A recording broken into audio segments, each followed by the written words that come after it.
The film begins in the Antarctic Ocean during winter. A massive ship is stranded in the frozen sea. The captain is trying his best to safely evacuate the ship and all its passengers. However, the cold is increasing, and survival is becoming almost impossible. On a snowy, stormy night, they hear a man screaming for help. The captain and some of his crew rush to his aid, and the man pleads, "Please take me away or kill me. Don't leave me here to suffer." Moved by his plight, the captain brings him aboard. However, as he does so, a monster approaches the ship, which was actually after the man, and he is begging for help. At this moment, only the monster's terrifying arms and long tentacles are shown, and as soon as it arrives, it begins attacking the ship's crew. Everyone fights it, but no one can defeat it. Even bullets have no effect on it. Seeing this, a soldier attacks it with a powerful mini rocket-like gun. But the monster doesn't die from it. It simply falls off the ship. In its rage, the monster begins to shake their ship violently, causing significant damage inside the ship and endangering their lives. Seeing this, the captain, from above, strikes the ice near the monster with great force, shattering the surrounding ice, burying it in the cold, icy water. They thought the monster was dead. But that wasn't the case. Well, morning comes, and the captain comes to the same man they helped last night and asks, "How did this monster come after you?" Hearing this, the man begins to tell his story, and the scenes flash back. We see Victor's childhood. When he was 12 years old, Victor was the son of a renowned scientist, and he wanted him to become a scientist, a very good doctor. With a lot of hard work, both his and his father's, Victor became a scientist, and the two at a very young age. But his science was of no use. When Victor realized that he couldn't save his mother, he became angry at his father, asking, "What good is this science, because of which we couldn't save our mother?" His father explains to him that it's beyond our power to bring a person back to life. And from here, a new journey begins in Victor's life. He was determined to find a way to bring dead people back to life. He would find a formula or a technique that his father didn't know. The scene cuts to the present, where the monster, which had been submerged underwater, emerges from the water again. Surprisingly, despite being in such cold water, he didn't even sneeze. After showing this, the scenes shift back to the past, where Victor recounts his story. Victor continued to work on his idea, searching for ways to revive humans. Years passed. When Victor turned 30, he finally discovered a way to revive humans using human organs through electricity. He went to a meeting of prominent businessmen to discuss his experiment. There, he showed everyone that he had brought half a human back to life using a machine. Seeing this, everyone there was horrified, believing that Victor was trying to challenge God by resurrecting a human in this way and was imagining himself as a god. They began abusing Victor, and immediately told him to stop his experiment. But Victor didn't stop and threw a ball at the humanoid he had created. The humanoid catches the ball and even speaks. Seeing this, everyone is horrified and immediately tells Victor to leave. No one was willing to invest in his experiment. Victor leaves, leaving the creature he created writhing in pain behind. Some people had turned their backs on his research and success because they believed that if people learned about Victor's research, no one would die and the world would be filled with more people. A disheartened Victor leaves, and then a wealthy businessman calls him. The real problem was that this businessman had a lot of money and a large business, but his own life was very short. For years, he had been searching for a way to cure his illness. He could extend his life. And now, watching Victor and learning about his experiments, he too felt a sense of hope that he too could live his life. The businessman tells Victor, "I'll get you all the money you need, all the things you need, from wherever you are in the world. Build your own lab and complete your experiment, so you can save my life later." Victor was overjoyed. He goes to his brother William's house to share the good news that he's building his own lab. His brother is also delighted with his success, and it's there that Victor meets Elizabeth, William's wife, who explains to him that there's a fine line between science and God. Just use science to complete your experiments. Don't ever consider yourself God. Victor now goes to a faraway place where no one can find out about his experiments. He slowly transforms this mansion into his own castle and orders 2 large silver antennas. He knew that bringing a full human to life would require a tremendous amount of electricity, and no one could produce that much electricity at the time. To bring a full human to life, he planned to use lightning. These silver antennas would collect the lightning and complete his experiment, bringing the human he had created to life. William and his wife, Elizabeth, the niece of a prominent businessman, also supported Victor. They helped him complete the lab. After the lab was built, Victor conducted numerous experiments to bring a full human to life, but he was unsuccessful. Then Elizabeth told him, "Not like that. You start from scratch. Look at yourself. Make it the way you are." Victor understood Elizabeth's point and began his experiment anew. He focused on his own body movements, and to make the humanoid he created move, he connected the skeleton and muscles with wires, allowing it to move its arms and legs and walk. He laid wires throughout his creature's body. After completing its structure, Victor now needed to install all the organs. Where would he find them? War was also going on at that time. He collected numerous dead bodies from the battlefield and removing the organs from those dead bodies, implanted them into his humanoid exactly as a human would be. The process of creating this humanoid was horrific. Victor cut open each dead body to find the right organs. He implanted the eyes of one person and the nose of another into the humanoid. Finally, when he completes this body, he names it Frankenstein. He connects its heart to a power machine that will bring it to life through electricity. After creating the body, all he can do is wait for a thunderstorm, when lightning will strike its silver antennas, bringing the humanoid to life. He named it Frankenstein. One day, a storm does arrive. Victor thinks his experiment will be complete today, and that very day, the businessman who commissioned the experiment arrives. Victor asks him, "Look, today the experiment is complete. What do you want from me?" The man replies, "What more can I want? I just want you to bring me back to life, just like this body, when I die. And if you can't bring me back to life, then put my heart and mind back into this body." Hearing this, Victor says, "No, I won't tamper with my body any further." Hearing this, the businessman becomes enraged. He arrives, and a fight ensues between them. In the ensuing scuffle, the businessman falls down and is killed. Lightning also strikes the towers Victor had built. But even then, Victor realizes his experiment was a failure. The humanoid Frankenstein hadn't come to life. Victor was now completely devastated. His years of hard work had been wasted.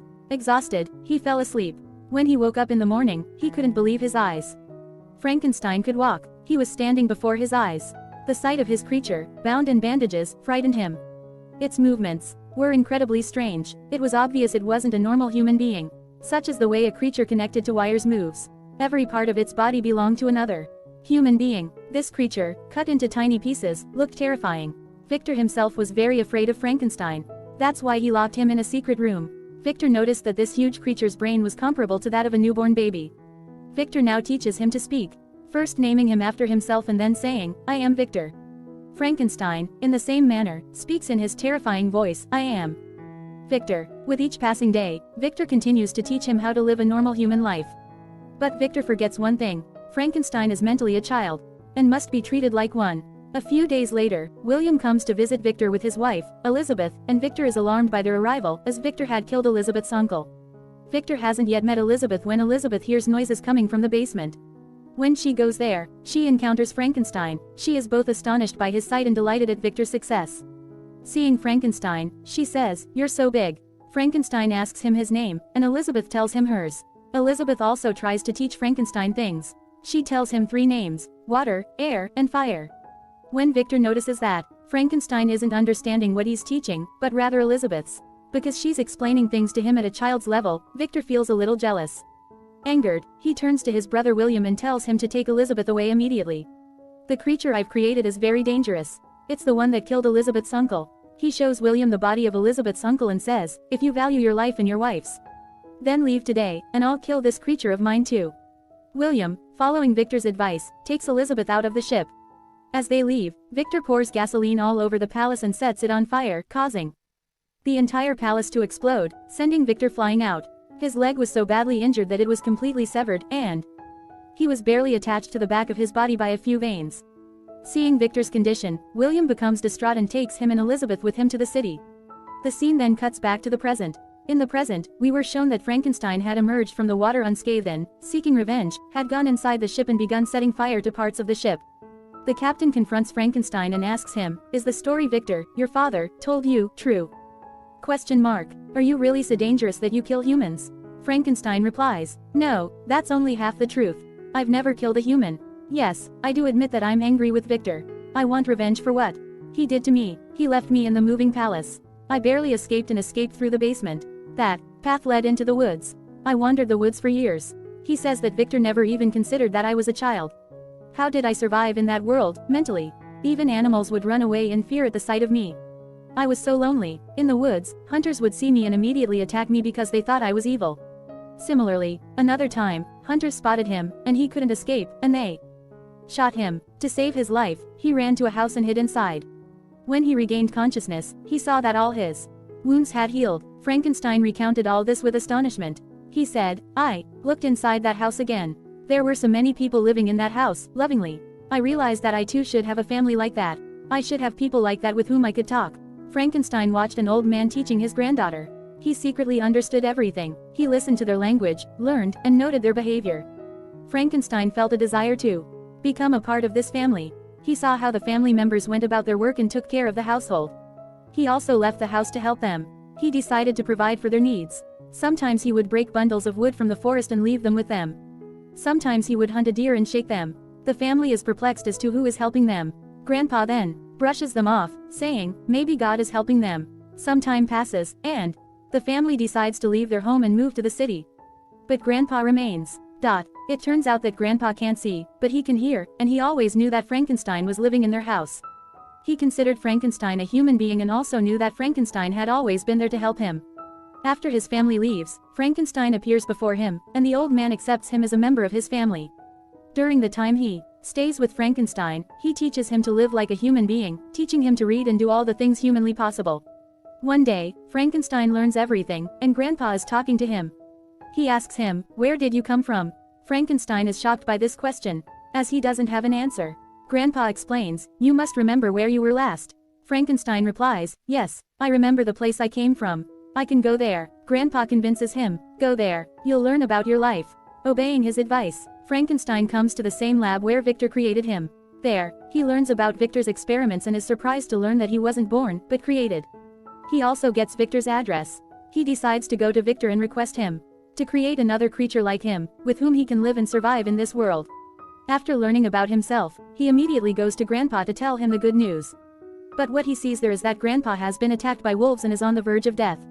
He is devastated. He tells Grandpa, you can't die. You're my only companion in this world. While they're talking, the old man's sons arrive, mistaking Frankenstein for a monster and shooting him from behind. Frankenstein runs to escape them, and the men fire so many bullets at him that he finally collapses. They thought he was dead, but he was only unconscious.